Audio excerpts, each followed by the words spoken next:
لن أطيل عليكم أبدا. كتبوا على قبر السيدة زينب ما يسمى بمنافقي الجيش الحر. أكرر: منافقي الجيش الحر إذا ذهبتم فخذوها معكم. ناخذ من ويانا لما نروح.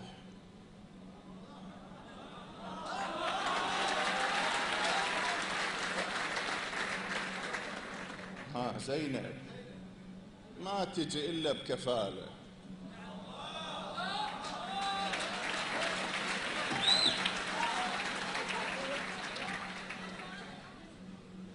ناخذ من ويانا لما نروح. زينب ما تجي إلا بكفالة. اللي يكفلها شرط من أجله مكسور قلب حتى محمد نفسه واله، وشرط تكون العلي متوجع حسين وجع نازل وياه حتى بخياله، وشرط تكون بجربته مشتري الموت خاطر عطش ما تموت الرسالة، وشرط الزهرة كون الشيل لجفوف وتقدمه اللي عند رب الجلالة. أقولكم باختصار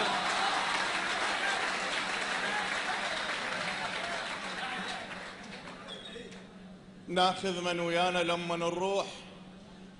زينب ما تجي إلا بكفالة.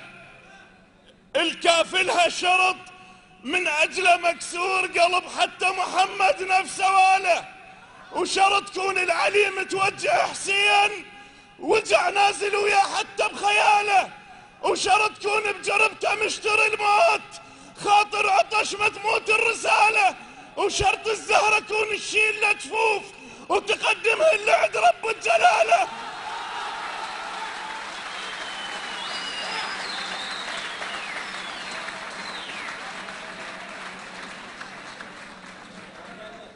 شرط الزهرة كون الشيل لجفوف وتقدمهن لعند رب الجلالة. أقلكم باختصار يكون عباس. اسأل أجدادكم تعرف فعاله.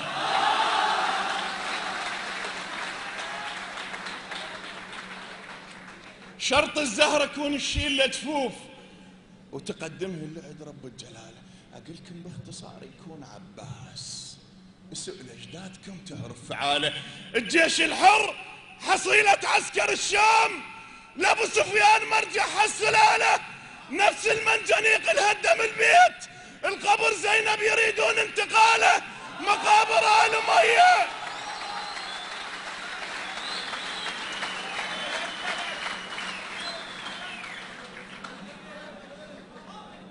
الجيش الحر حصيلة عسكر الشام لابو سفيان مرجح السلالة، مقابر آل أمية تنحم هناك، وقبر زينب مهدد بالإزالة.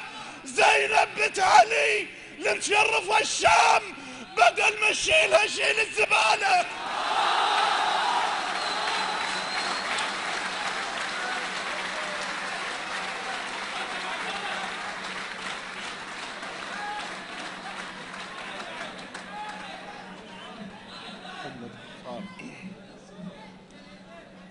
الجيش الحر حصيلة عسكر الشام لابو سفيان مرجح السلالة، نفس المنجنيق الهدم البيت القبر زينب يريدون انتقاله، مقابر آل أمية تنحم هناك، وقبر زينب مهدد بالإزالة. زينب بنت علي المشرف الشام بدل ما تشيلها شيل الزبالة، شيل القاعدة العرة الجولان يلبيك الشرف ذب استقالة، أشم بريحة أصلك حرق الخيام.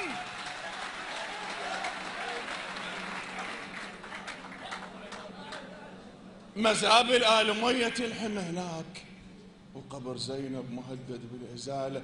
زينب بنت علي المشرف الشام بدل ما تشيلها شيل الزبالة، شيل القاعدة العرة الجولان يلبيك الشرف ذب استقالة، أشم بريحة أصلك حرق الخيام، ووجهك شمر ينقل من خلاله. زينب بنت علي المشرف الشام بدل ما تشيلها شيل الزبالة، شيل القاعدة العرة الجولان يلبيك الشرف ذب استقالة، أشم بريحة تصلك حرق الخيام، ووجهك شمر ينقل من خلاله. تظل ابن طلقهم جد الحسين، لهذا السبب دبرت اغتياله. يا شامل يطلع زينب يريد نشيل الشام ونحطها ببداله.